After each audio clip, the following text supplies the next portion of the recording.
Apakah teman-teman menyadari bahwa banyak sekali konsep-konsep yang salah mengenai kelamin ganda di masyarakat awam? Ya, betul sekali. Masih banyak sekali konsep-konsep yang masih ambigu dan salah besar tentang ini. Lalu sebenarnya apa sih konsep yang benar mengenai kelamin ganda? Ada apa sih sebenarnya? Apa sih yang memang terjadi di orang-orang yang mengalami kelamin ganda ini?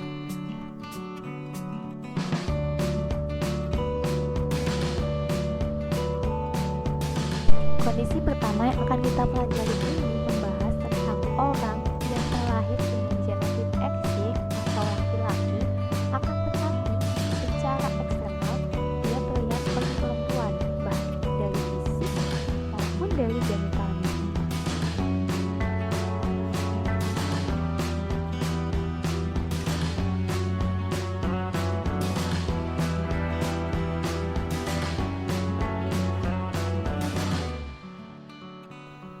Kondisi ini disebut dengan Androgen Insensitivity Syndrome atau AIS.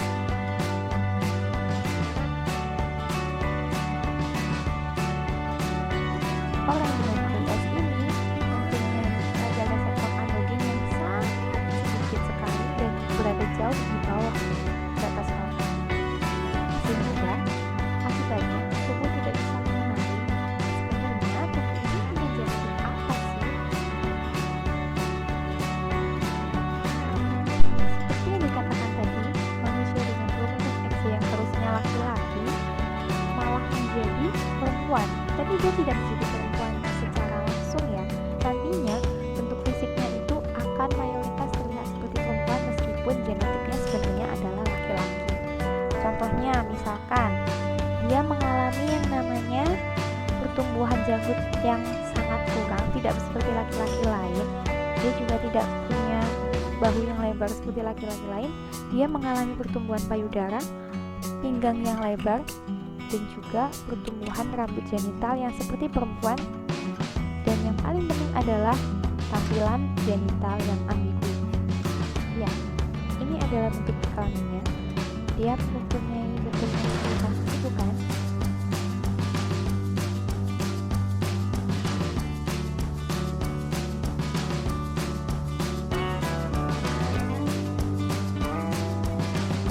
Kebalikan dari kondisi awal, kondisi yang kedua ini terjadi pada seseorang dengan genotip XX atau perempuan yang mengalami pemaparan pada kondisi di atas sadar normal sehingga ada maskulinisasi pada genitalnya dan mempengaruhi perilaku dan juga fungsi. Kita bisa menyebutnya dengan congenital adrenal hyperplasia. Secara genetik memang dia perempuan, karena tadi karena adanya pemaparan kadar yang terlalu tinggi tadi, sehingga bentuk genitalnya itu termaskulinisasi. Jadi di dalam genitalnya ada dua bentuk, yaitu bentuk perempuan dan bentuk laki-laki. Seseorang dengan CAH ini, ketika kelaminnya dibuka, akan muncul bentuk kelamin laki-laki meskipun hanya sedikit. Tapi ada beberapa kasus yang memang bentuk laki-lakinya lebih menonjol daripada kelamin perempuannya.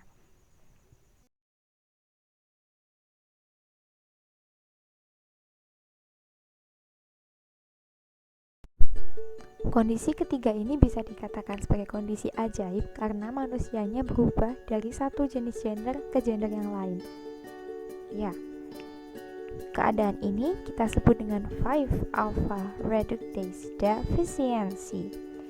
Jika kita membedah pengertiannya dari namanya, 5-alpha reductase ini adalah salah satu hormon yang ada di dalam tubuh kita yang berfungsi untuk memproses dihydrotestosteron menjadi testosteron. Nah, kalau defisiensi kan kekurangan. Bisa dibayangkan kan apa yang terjadi jika tubuh kekurangan hormon ini?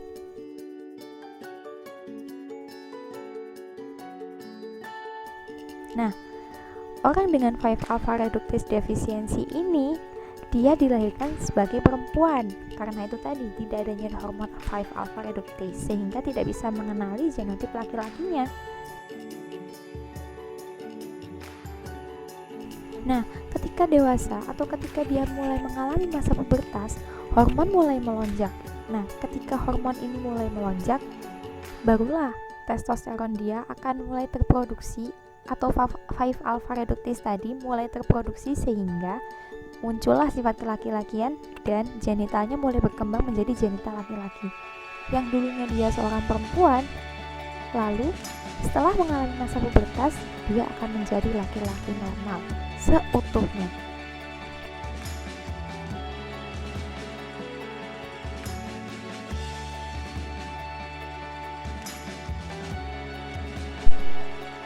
Setelah memahami konsep tentang gangguan-gangguan dan abnormalitas tadi, pasti teman-teman sudah paham apa aja sih gambaran masalah-masalah yang terjadi di masyarakat karena masih banyak miskonsepsi sehingga orang-orang dengan gangguan ini mengalami pencemoohan, bullying, dan rentan terhadap masalah-masalah psikologis lainnya. Solusi yang ada dibedakan menjadi dua.